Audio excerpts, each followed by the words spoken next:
Director Rahul Sadasivan, അദ്ദേഹത്തിൻ്റെ ആദ്യ സിനിമയിൽ സാറായിരുന്നല്ലോ ആക്ട് ചെയ്തിട്ടുണ്ടായിരുന്നത്. അതെ, റെഡ് റെയിൻ. സോ ഇന്ന് അദ്ദേഹത്തിൻ്റെ ഒരു പുതിയ ഫിലിം ഡയസിറെ റിലീസ് ചെയ്യപ്പെട്ടിരിക്കുകയാണ്. ഞാൻ കണ്ടു, പടം കണ്ടു. എല്ലാ സൈഡിൽ നിന്ന് നോക്കുകയാണെങ്കിലും he's a very promising director. And പുള്ളി സംവിധാനം ചെയ്ത ഭ്രമയുഗമായാലും ഭൂതകാലമായാലും it's back to back hits. So as an actor തിരിഞ്ഞു നോക്കാൻ നേരത്ത് സാറിന് അദ്ദേഹത്തിൻ്റെ കൂടെ വർക്ക് ചെയ്ത എക്സ്പീരിയൻസ് എന്താണ് പറയാനുള്ളത്? റെഡ് റെയിൻ ആണ് ഞങ്ങൾ സിനിമ ചെയ്തത് 2012 അപ്പോൾ ഐ എം ലൈക്ക് ആദ്യമായിട്ടായിരുന്നു മലയാളത്തിലൊരു ഏലിയനെയൊക്കെ സിനിമയിൽ കാണിക്കുന്ന ഒരു ഏലിയൻ അബ്ഡക്ഷൻ്റെ ഒരു തീമൊക്കെ ആയിട്ട്. ഞാൻ മനസ്സിലാക്കിയത്, ഞാൻ പരിചയപ്പെട്ട പല ന്യൂ ഡയറക്ടേഴ്സിലും വളരെ വ്യത്യസ്തമായി ചിന്തിച്ച്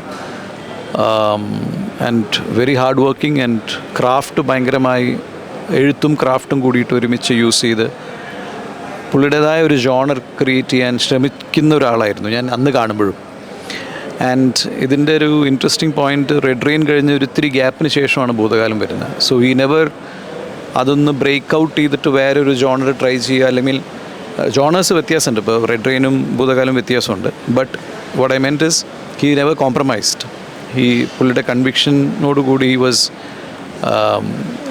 വാസ് ബിഹൈൻഡ് ഹിസ് ഡ്രീംസ്. അപ്പോൾ എനിക്ക് it was a pleasure working with Rahul. And I could see, നമുക്കൊരാൾ ആദ്യം പടം ചെയ്ത് വരുമ്പോൾ നമുക്കറിയാൻ പറ്റും ഇയാൾ he could be a big guy എന്നുള്ളതൊക്കെ നമുക്ക് ഭയങ്കര ഫീലിംഗ്. അപ്പോൾ അങ്ങനെ തോന്നിയിട്ടുള്ള കുറച്ച് ഡയറക്ടേഴ്സിൽ ഒരാളാണ് രാഹുൽ, തീർച്ചയായിട്ടും. എനിക്ക് തമിഴിൽ ചെയ്യുമ്പോൾ മിഷ്കിൻ്റെ കൂടെ ആദ്യത്തെ പടം ചെയ്യുമ്പോൾ തന്നെ I knew that this guy will make it big. So അതുപോലെ രാഹുലിനെ ഐ ഓൾവേസ് ഫെൽ ദറ്റ് അയാളുടെ വിഷൻസും ഇതും, if he had the right production it is going to heal create wonders എന്ന് എനിക്ക് തോന്നിയതാണ്. പിന്നെ ഭൂതകാലം കണ്ടപ്പോഴും Bramayugam കണ്ടപ്പോഴും he proved it again. ഇപ്പം ഞാൻ I saw DSRA കണ്ടു and I was very excited. I was very happy for him. Very impactful. എനിക്ക് ഭയങ്കര ഇഷ്ടമായി പടം. പ്രണവും നന്നായി ചെയ്തിട്ടുണ്ട്.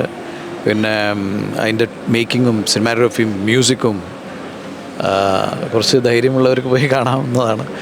So I'm really happy for Rahul and wonderful. എനിക്ക് personally is a wonderful human being. And with all the success ആകുമ്പോഴും he is still the same Rahul that I met in during Red Rain. Yeah.